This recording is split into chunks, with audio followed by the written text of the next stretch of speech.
যোৰহাটৰ ভিজন আৰ্টত অপিয়া শীৰ্ষক 4দিনীয়া আন্তঃৰাষ্ট্ৰীয় পৰ্যায়ৰ শিশু চিত্ৰ প্ৰদৰ্শনী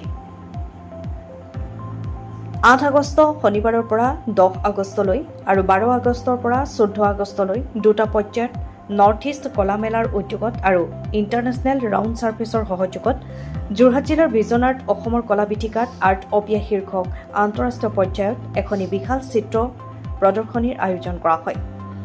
উক্ত অনুষ্ঠানটিৰ প্ৰথম দিনা অৰ্থাৎ 8 আগষ্ট শনিবাৰে বিয়লি উদ্বোধনী সভাৰ যোগেদি প্ৰদৰ্শনীখনৰ দুৱাৰ মুকলি কৰা হয়। এই অনুষ্ঠানত বিশিষ্ট অতিথি হিচাপে উপস্থিত থাকে চিত্ৰশিল্পী দিলীপ তামুলী, অজিত শইকীয়া, মুনীন্দ্ৰ নাৰায়ণ ভট্টাচাৰ্য, পৰেশ শইকীয়া, সুন্দৰ শইকীয়া, ভৃগুপতি হাজৰিকা আৰু পৰীক্ষিত বৰা। অনুষ্ঠানটি পৰিচালনা কৰে জয়ন্ত শইকীয়াই। উল্লেখযোগ্য যে উক্ত অনুষ্ঠানত ৰাজ্যখনৰ বিভিন্ন প্ৰান্তৰ লগতে মুখ্যতঃ আন্তঃৰাষ্ট্ৰীয় পৰ্যায়ত ভাৰত, নেপাল, শ্ৰীলংকা, ম্যানমাৰ ইত্যাদি ৰাষ্ট্ৰৰ পৰা শিশু শিল্পীসকলে অংশগ্ৰহণ কৰিব। উক্ত প্ৰদৰ্শনীৰ দুৱাৰ 10 বজাৰ পৰা সন্ধিয়া 8 বজালৈ দৰ্শকৰ বাবে খোলা থাকিব। বিশ্বজিৎ দাস আৰু হেমেন কলিতাৰ তত্বাৱধানত অনুষ্ঠিত হ'ব লগা উক্ত অনুষ্ঠানটিত উদ্যোক্তা সমিতিয়ে দৰ্শকৰ উপস্থিতি তথা সকলোৰে সহায় সহযোগিতা কামনা কৰিছে। যোৰহাটৰ পৰা নয়ন ফুকনৰ ৰিপৰ্ট, পোহৰ লাইভ 8।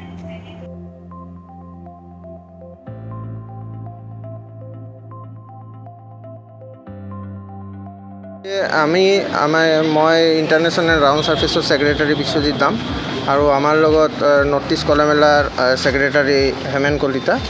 আমি দুজন গুৱাহাটীৰে হয়। তো আমি ইয়াতে আহিছোঁ যোৰহাটত ভিজন আৰ্ট অসম আৰ্ট গেলাৰীত ইণ্টাৰনেশ্যনেল আৰ্ট অপিয়া চিলড্ৰেন এক্সিবিশ্যনত। তো এক্সিবিশ্যনখনত আমি বহুত দিনৰ পৰা বহুত লাগি আছোঁ। নেপাল আৰু শ্ৰীলংকা, ম্যানমাৰ, ইণ্ডিয়া, ত্ৰিপুৰা চাৰিওফালৰ ল'ৰা ছোৱালী ইয়াতে আহিছে। এই বানপানীৰ মাজতো বহুত কষ্ট কৰি আহিছে সিহঁতে প্ৰগ্ৰামটো ছাকচেছ কৰাৰ কাৰণে। আৰু বহুত দিনৰ আমাৰ আশা আছিল প্ৰগ্ৰামটো ছাকচেছ হোৱাৰ কাৰণে। তো আমাৰ প্ৰগ্ৰামটো 8 তাৰিখৰ পৰা আৰম্ভণি হ'ল, 14 তাৰিখলৈকে চলিব। আৰু 15 আগষ্টত আমাৰ ইয়াতে এটা আৰ্ট কম্পিটিশ্যন আছে নেশ্যনেল লেভেল। সেই আৰ্ট কম্পিটিশ্যনটো ইয়াতে হ'ব আৰু সেইটো আমি প্ৰচাৰ কৰি দিম। আৰু ছেকেণ্ডটো কথা হ'ল কি, আজি আমাৰ ইনগ্ৰেশ্যনটো আৰম্ভণি আমাৰ দিলীপ তামুলী ছাৰ, অজিত শইকীয়া ছাৰ আৰু পৰীক্ষিত বৰুৱা ছাৰে কৰিব। আৰু আমাৰ বাকী বিশেষ আমাৰ জয়ন্ত দাই কি ক'ব লগা আছে ক'ব আৰু। আজি আমাৰ যোৰহাট জিলাৰ বক্ষস্থলত আন্তঃৰাষ্ট্ৰীয় পৰ্যায়ৰ এখনি চিত্ৰকলা প্ৰদৰ্শনী অনুষ্ঠানৰ বৰ্ণাঢ্য উদ্বোধনী কাৰ্যসূচী সমাপন হয়। আৰু এই চিত্ৰকলা প্ৰদৰ্শনী অনুষ্ঠানত আমাৰ ভাৰতবৰ্ষৰ বিভিন্ন ৰাজ্যৰ লগতে অসমৰ প্ৰায়কেইখন জিলাৰ লগতে বিশেষভাৱে আন্তঃৰাষ্ট্ৰীয় পৰ্যায়ৰ কেইবাখনো দেশৰ শিশু ছাত্ৰ ছাত্ৰীসকলে অংশগ্ৰহণ কৰিছে। আমি তেখেতসকলৰ উপস্থিতি পাই বহুখিনি আনন্দিত হৈছোঁ আৰু আহ্লাদিত হৈছোঁ। আৰু আজি আমাৰ এই চিত্ৰকলা প্ৰদৰ্শনীখনৰ দুৱাৰ মুকলিৰ লগে লগে প্ৰথম পৰ্যায়ৰ 3 দিনৰ কাৰণে এই প্ৰদৰ্শনী খোলা থাকিব।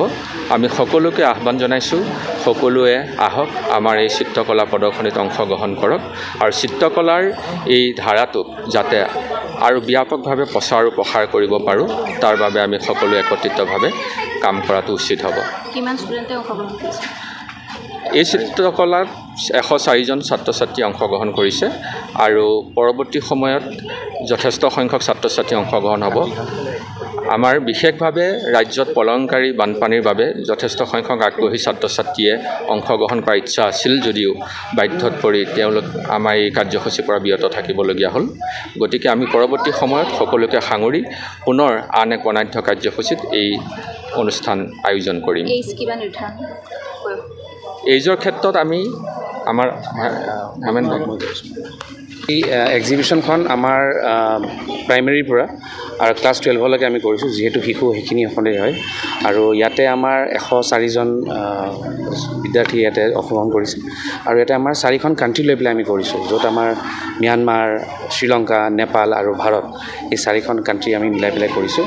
তো সমুদায় 104জন আমাৰ কেণ্ডিডেট হৈছে আৰু আমি প্ৰত্যেক বছৰে আমি এইটো 3 নম্বৰ অডিশ্যন আমাৰ আমি ইয়াৰ আগৰ দুবাৰ কলাক্ষেত্ৰত কৰিছোঁ এইবাৰ নেক্সট আমাৰ ত্ৰিপুৰা আৰু বেংগলত আমাৰ কৰা ইচ্ছা আছে আৰু ইয়াৰ পৰিৱৰ্তে আমি নেপালতো এইটো অৰ্গেনাইজ কৰিম য'ত আমাৰ ল'ৰা ছোৱালীখিনি ইয়াৰ পৰা লৈ যাম এটা এক্সকাৰ্ছন টুৰ হিচাপে আৰু সেইখিনি কথা